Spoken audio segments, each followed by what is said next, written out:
们这么可怜，你们的祖屋是全世界最贵的。对，你算祖屋的价钱跟你的收入比较，我们新加坡的祖屋是没有的，独一无二的，对啦，全世界最贵的。那么每年他只要跟你说，哦，我们卖祖屋给你哦，没有赚钱呢，我们亏钱呢。上一任的部长说亏2 billion dollar， 现在的部长说亏1 billion dollar。这些我跟你说，全部都是废话来的。为什么是废话？给个例子给你，大家就跟你说，哦，我卖一盘鸡饭给你3块，那么你去那个高级的饭店你要给5块。所有给你2块钱津贴，所有没有赚钱，但是他不敢跟你说这个鸡饭他是用多少钱做出来卖给你，是1块而已，所以我们的建筑局赚很多钱的。You know Singaporeans are very poor thing because every year we are told illogical things and we take it. For example, every year they tell you, oh, HDB flats are very affordable. Now no more. Now no more. What is now no more? Always no more lah. This is the best, you know. Every protest is there with a play card. Hello, all the camera all zoom there. See, play card with this one, Mr. PP, Miss World Champion. Applause for her, okay?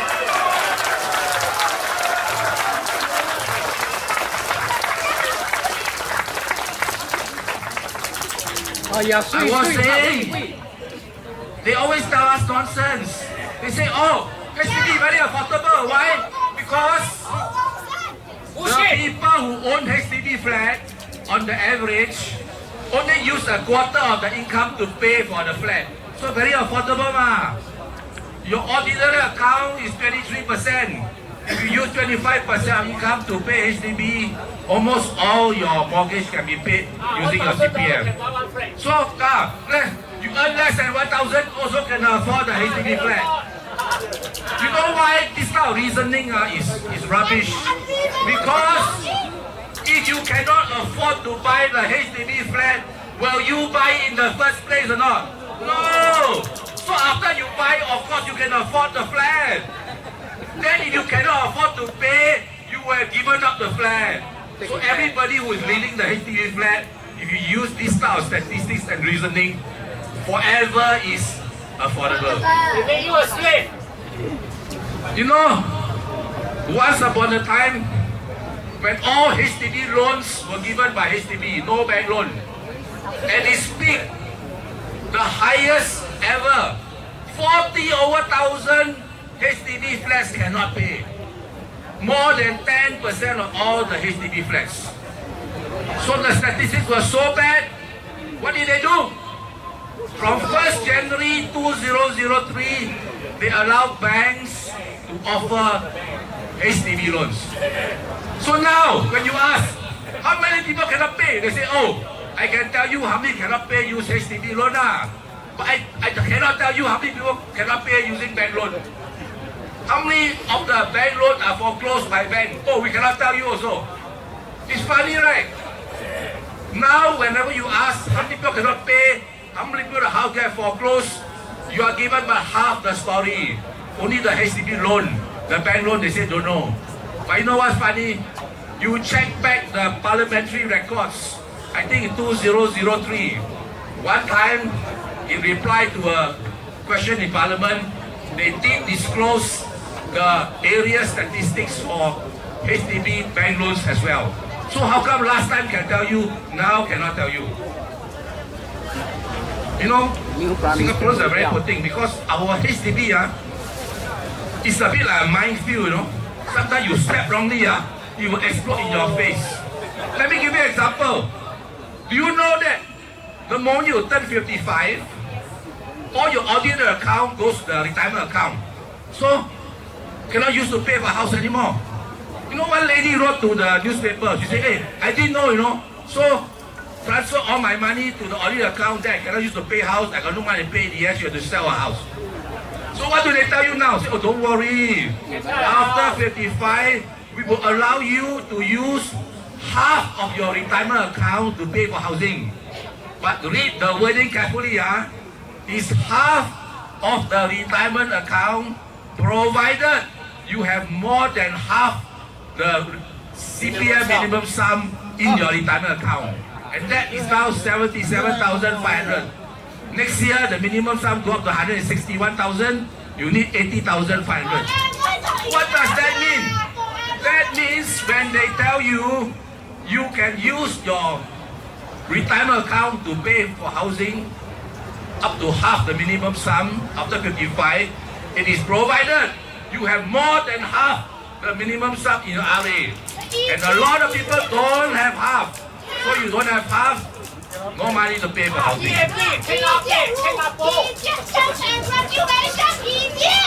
You know why Singaporeans are very poor thing?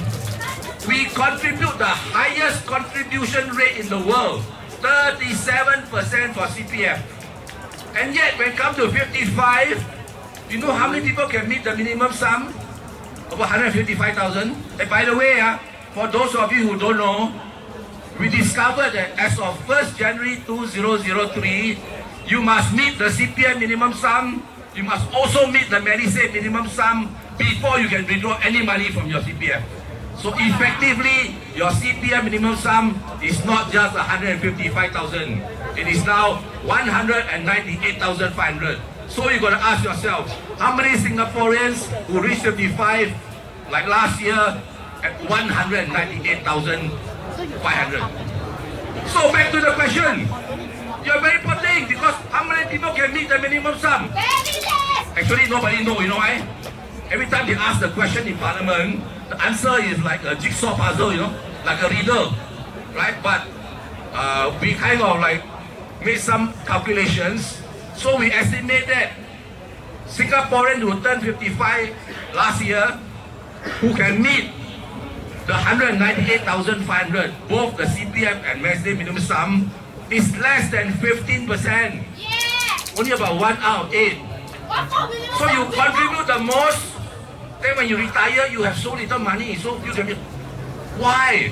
Because it was also disclosed recently that roughly you are using 55% of your CPF to pay for your HDB. So most of your money is gone to the housing. Now, what is the latest?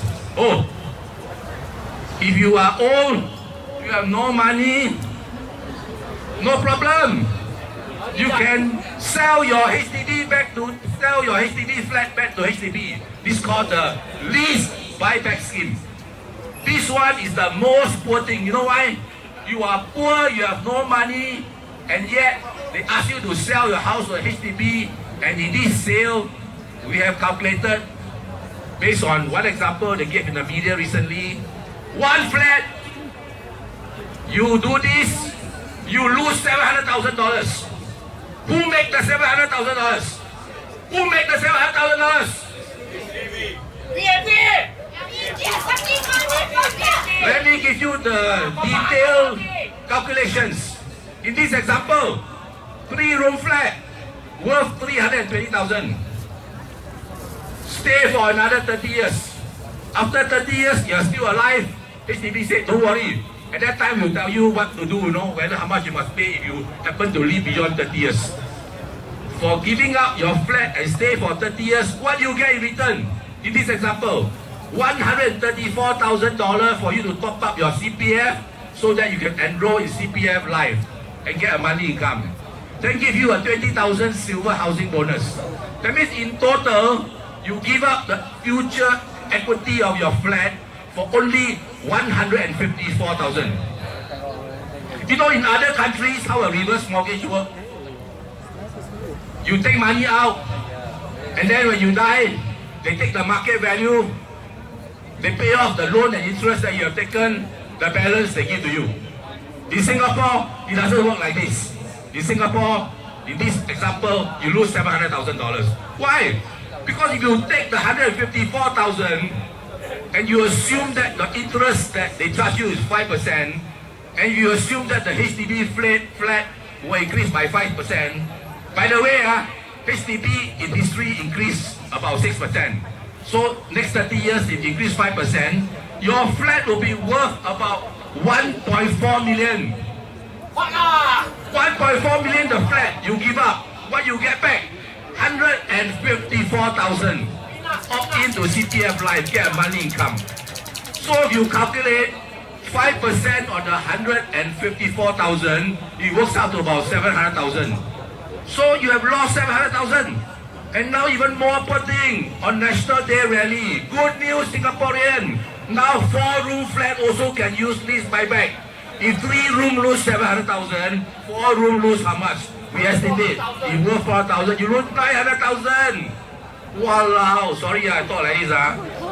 If every poor man has to lose 700,000 or 9,000 because he is Singaporean, in another country you don't have this problem.